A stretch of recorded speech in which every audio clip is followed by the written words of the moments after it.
Assalamualaikum warahmatullahi wabarakatuh. Alhamdulillahi haqqa hamdih. Wassalatu wassalamu ala sayyidina Muhammadin abdi wa rasulih. Wa ala alihi wa ashabihi min ba'dih. Sahabat Ma'na Channel yang dirahmati Allah subhanahu wa ta'ala. Sekarang kita akan membahas At-Tamyiz. Babut Tamyiz. Tamyiz ini mudah-mudah susah. Tapi insya Allah susah-susah juga bisa jadi mudah. Mari kita bahas tamyiz ini berdasarkan penjelasan yang ada di dalam kitab Mutammimatul Ajurumiyah.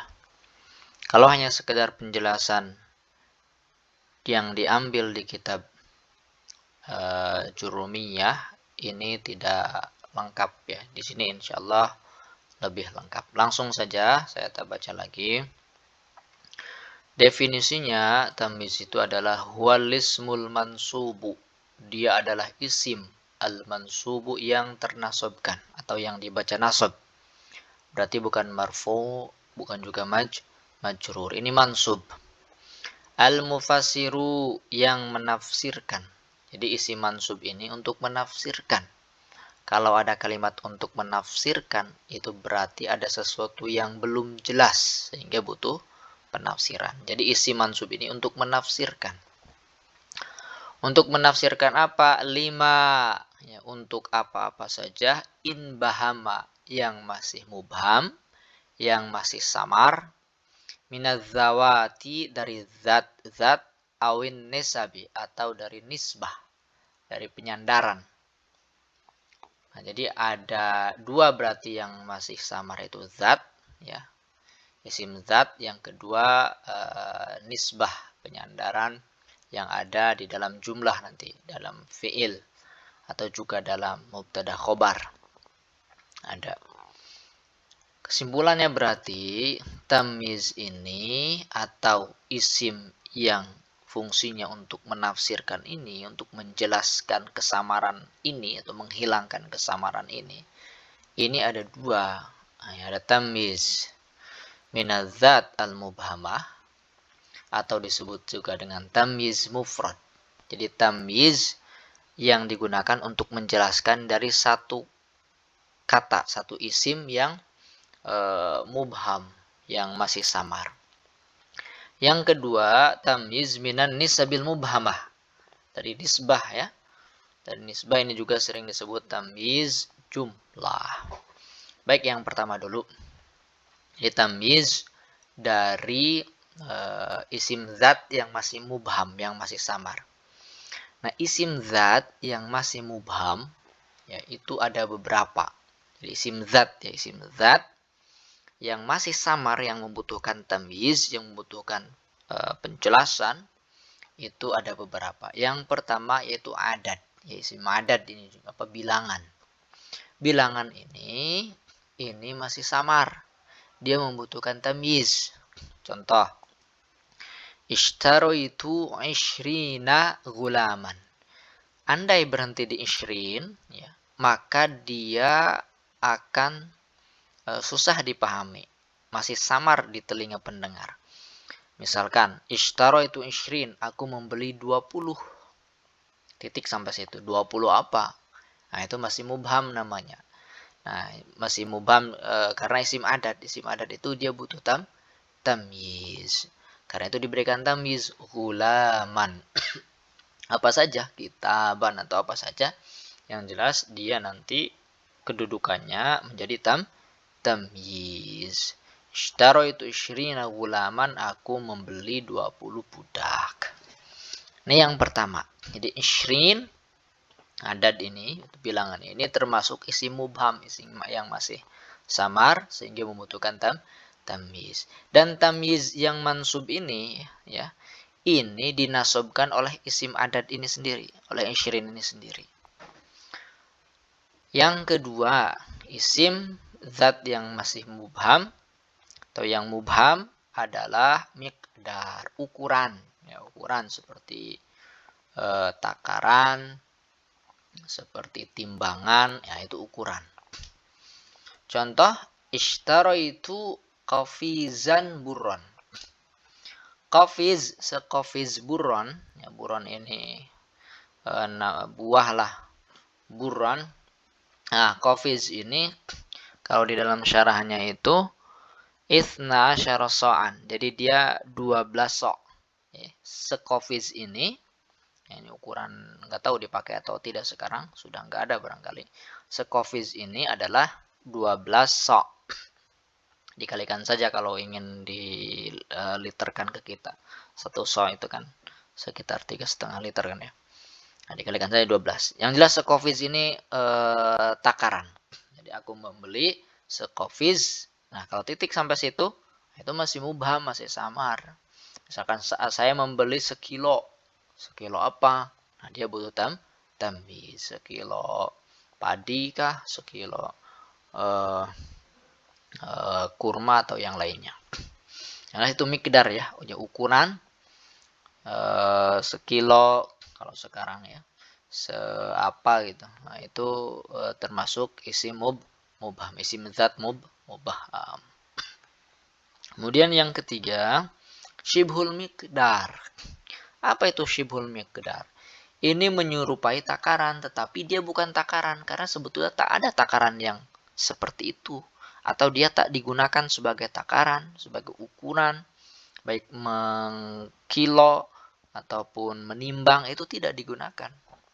Nah, sehingga disebut syibhul miqdar. Kalau misalkan bahasa kita ini, misalkan secuil.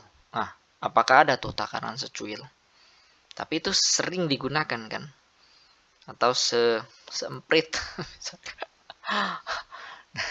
Semprit. Bahasa apa itu semprit ya? Itu tak ada takaran atau timbangan yang segitu. Tapi itu digunakan, diucapkan. Itu namanya syibhul miqdar. Nah, kalau dalam bahasa Arab misalkan mithqala dzarratin.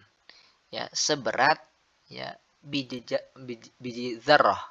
Seberat biji dzarrah. Ada nggak tuh timbangan?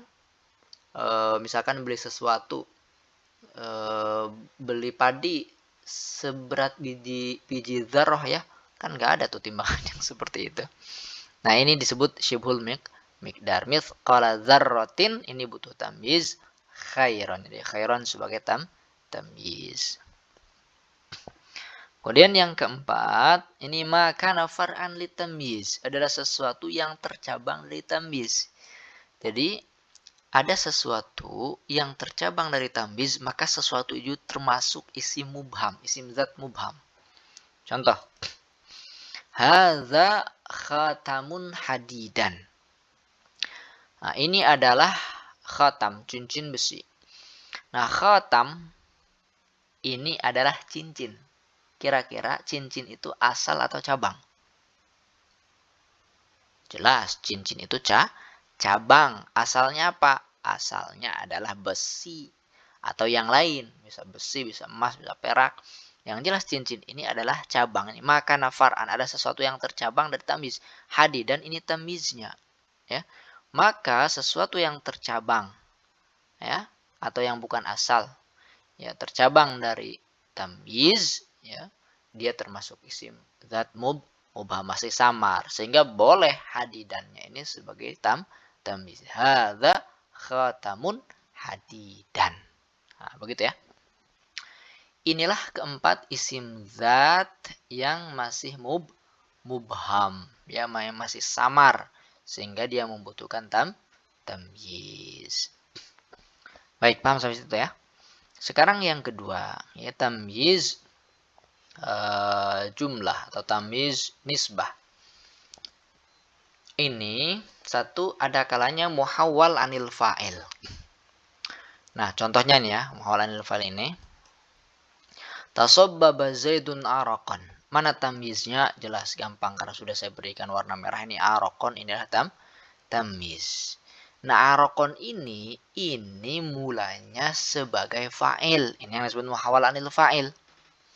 Ya, jadi araqan ini mulanya sebagai fa'il. Bagaimana? Nah, berarti tasabbaba araqu Zaidin. Ini fa'il kan? Ya, telah mengalir keringat si Zaid. Kan mudah dipahami. Lalu ya, araqu yang berposisi fa'il ini dia bergeser, ya, bergeser ke mudhofun ilaihi, ya, dan mudhofun ilaihi bergeser kepada mudhof sehingga menjadi fa'il. Nah, gara-gara si mudhof ilaih ini menjadi fa'il, akhirnya terjadi kerancuan, terjadi kesamaran. Ini, tasabbaba Zaidun, telah mengalir si Zaid. Si Zaid mengalir. Nah, akhirnya kan terjadi kesamaran. Apa yang mengalir? Nah, arokon, keringatnya. Sehingga arokon ini menghilangkan kesamaran penisbatan tasabbaba kepada Zaid. Nah, ini yang pertama. Jadi tamyiznya ini mulanya berasal dari fa'il. Yang kedua muhawwal anil maf'ul. Berarti tamyiznya ini mulanya dia sebagai maf'ul. Contoh, wa fajjarnal arda uyunan, dan kami pancarkan bumi uyunan, mata-mata air, mata air, mata air. Nah, uyunan ini adalah tamyiz. Tamyiz ini dia mulanya kedudukannya sebagai maf'ul. Ya, sebagai maf'ul. Nah, berarti wa fajjarna uyunal ardi. Ya kan? Nah, uyuna ini sebagai maf'ul dari ini fajjarna. Ya. Lalu ya, maf'ul ini yang juga berposisi sebagai mudhof, al-ardi mudhofun ilaih, ini bergeser, lalu mudhofun ilaihnya berpindah ke posisi ini, sehingga wa fajjarnal ardo. Nah, gara-gara berpindah itulah akhirnya menimbulkan kesamaran. Tak bisa dipahami, wa fajjarnal ardo, kami pancarkan bumi, apa maksudnya? Nah, sehingga dia butuhkan tamyiz uyunan. Ya. Kami pancarkan bumi, mata air, mata air. Jadi dipancarkan dari bumi itu, apa yang dipancarkan? Bukan bumi yang dipancarkan, tapi mata air maksudnya. Begitu ya. Ini yang muhawwal anil maf'ul. Yang ketiga muhawwal an ghairihima, sebenarnya kalimatnya begitu ya. Tapi saya langsung saja menggunakan muhawwal anil mubtada. Berarti si tamyiz ini dia mulanya sebagai mubtada. Contoh, ana aktsaru minka malan. Mana tamyiznya nih? Gampang, sudah diberikan warna merah. Nah, malan ini sebagai tamyiz, dia itu mulanya sebagai mubtada. Ya, sebagai mubtada. Ya, sebagai mubtada. Berarti gimana kalau sebagai mubtada? Ya, berarti kalau sebagai mubtada, mali. Ya, mali aktsaru minka. Jadi mali aktsaru minka, anaknya jadi mudhofun ilaih. Ya, jadi mudhofun ilaih. Nah, mali aktsaru minka, hartaku lebih banyak darimu. Ini asalnya. Jadi mali ini mubtada. Ya. Aktsaru minka, nah, ini sebagai khobar. Aktsar, lebih banyak. Ya, ini sebagai khobarnya. Lalu gara-gara si mubtadanya ini atau si mudhofun ilaihnya itu, yaitu aku ini berpindah, ya, berpindah seperti ini nih, ana aktsaru minka, maka akhirnya terjadi kesamaran. Ana aktsaru minka, ana aktsaru minka. Nah, asalnya adalah mali aktsaru minka. Itu yang muhawwal anil mubtada. Gampangnya tamyiz ini asalnya dia sebagai mubtada. Dan yang terakhir ghair muhawwal. Ini dia bukan dari fa'il, bukan juga dari maf'ul, apalagi mubtada ini bukan ya. Contohnya misalkan imtala'al ina'u ma'an. Mana tamyiznya? Ma'an. Nah, ma'an ini dia mulanya sebagai apa? Kalau susunannya kan di sini fi'il fa'il kan? Ma'an ini mulanya sebagai apa? Apakah dia sebagai fa'il?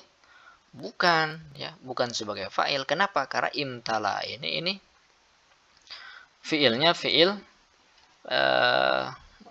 lil mutawa'ah. Ya, mutawa'ah itu hasil daripada fi'il muta'addi mengenai fa'il dan maf'ul. Ya. Ya, fi'il muta'addinya misalkan mala'a. Mala'a ma'un inaan famtala'al ina. Nah, begitu kan? Mala'al ma'u inaan famtala'al ina. Jadi imtalal ina ini sudah selesai sebetulnya, tak perlu ada apa lagi? Tak perlu ada kalimat lagi karena ini adalah lil mutawa imtala'al ina'u gitu ya. Nah, tetapi di sini diberikan tamyiz. Makanya tamyiz ini dia bukan dari fa'il. Karena kalaupun dari fa'il repot juga maknanya imtala'a ma, imtala'a ma'un. Gimana imtala'a ma'un ya? Sehingga ini ada yang mengatakan syibhul muhawwal. Ada yang mengatakan begitu juga di dalam syarahnya ya. Tapi yang jelas ini sebagai tamyiz yang asalnya itu bukan dari fa'il dan juga bukan dari maf'ul. Begitu ya. Itu mungkin penjelasan tentang tamyiz. Sebenarnya masih ada hukum-hukumnya. Nanti kita akan bahas biar tidak terlalu panjang di video berikutnya. Terima kasih atas perhatiannya. Mohon maaf atas kesalahannya, salah tulis, salah ucap. Silahkan kalau ada yang ingin didiskusikan, tulis di kolom komentar. Assalamualaikum warahmatullahi wabarakatuh.